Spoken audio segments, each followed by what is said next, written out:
What's up YouTube, Jeff back again. Today another very exciting Samsung video for you guys.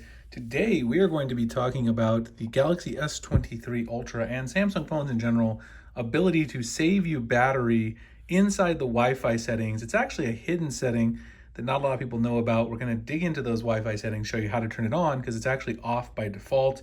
Hopefully help you save a little bit of extra battery life on your phone, particularly if you switch between Wi-Fi and LTE, or if you're in areas where you need to kind of find public Wi-Fi networks on occasion.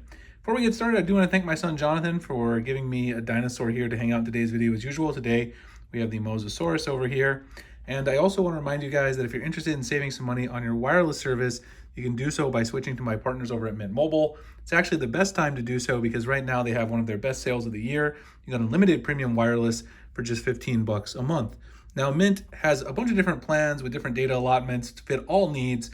But right now for their special sale, all of them are $15 a month. They've got a 5 gig plan, 15 gig plan, 20 gig plan, and the unlimited plan. But since they are all on sale for $15 a month, you get 50% off the unlimited plan, which is definitely the best value. And if you guys haven't tried them yet, all their plans include unlimited talk and text, nationwide coverage, mobile hotspot as well. Very simple to switch. You can get either an eSIM or a physical SIM. They also send you out a SIM tool so you can pop out your old SIM, pop in the Mint SIM, and let the savings begin. I've been using them now for about 9 months here in Phoenix, Arizona. Had a great experience, and if you guys haven't tried them yet, go to my link, mintmobile.com/Springer today. Get this great deal, and also if you sign up with my link, also in the pinned comment description, I will send you out a free smartphone case of your choice, like the beautiful Kadabi sheath here for the S23 Ultra. Could be for any phone, any case that you're interested in, not just a Samsung case, any phone that you like. mintmobile.com/Springer. Sign up for a 3-month Mint Mobile plan with my link. Get in touch with me via Twitter, DM, or email. I'm sending out that case as a personal thank you for you guys trying Mint, and we do appreciate Mint for being partners with the channel. So let's go ahead and talk about these intelligent Wi-Fi settings that actually allow you to save some battery on your Samsung Galaxy phone. You can find them by going into the settings at the top here of your device and then go into connections. Once you're inside connections, you'll see here the Wi-Fi settings at the very top. Go ahead and tap on Wi-Fi. You'll see a list of all your available Wi-Fi networks. You'll also see there that you're connected to a specific network. In the top 3-dot menu up here, there's several options. You're going to choose Intelligent Wi-Fi, which is the second one. And there's actually a number of options here, which I'll go through all of these options here so you can kind of understand what they all do.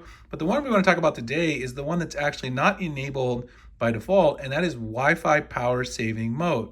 So it says reduce battery usage by analyzing Wi-Fi traffic patterns.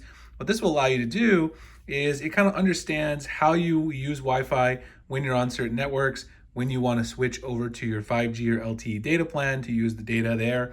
And it optimizes that to save you some battery. Because if you are switching between them a lot, or if you're searching for Wi-Fi networks a lot, and it doesn't know the optimal one to connect to, then this of course can be something that can save you, it'll cost you battery over time, and turning this on will then save you some battery.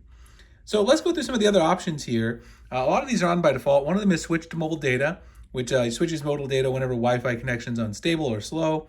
Switch to better Wi-Fi networks. It'll automatically switch to known networks that have better service, better speeds, and are more stable. Turn Wi-Fi on or off automatically when you're in places when you use it frequently, and turn it off elsewhere. Now, this is a feature, you have to be kind of careful. This feature can be a little bit overly aggressive, and it takes a while for it to learn when you want to use Wi-Fi and when you don't. So you can turn this on, but it can take some time for it to learn really well. So keep that in mind. Show network for quality info in the list of available Wi-Fi networks. Prioritize real-time data, which gives network priority to games, video calls, and other tasks that are sensitive to lag.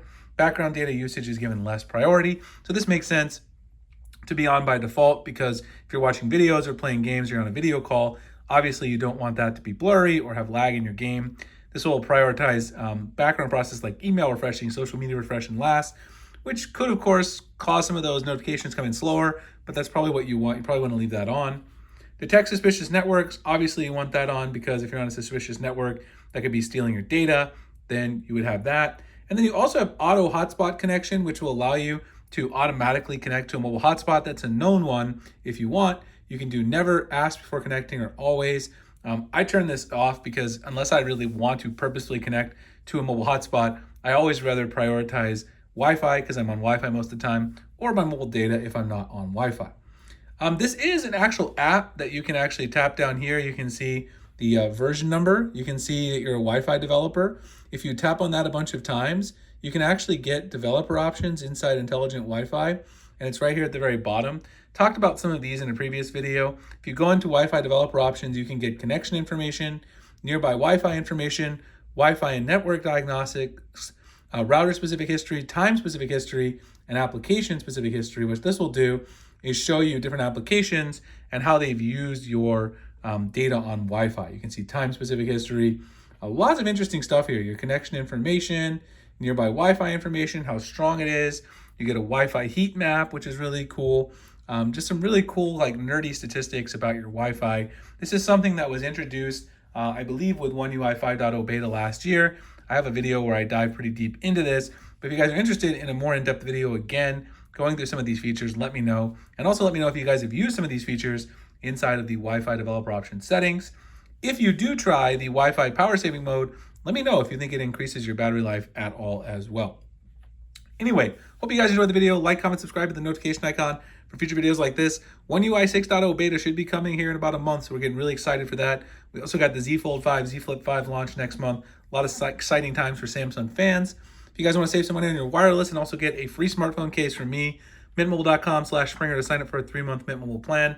Get in touch with me via email or Twitter DM so I can personally send out that case as a thank you for trying Mint. I appreciate them for being partners with the channel, and I appreciate all you guys watching. I'll see you in the next one. Thanks a lot.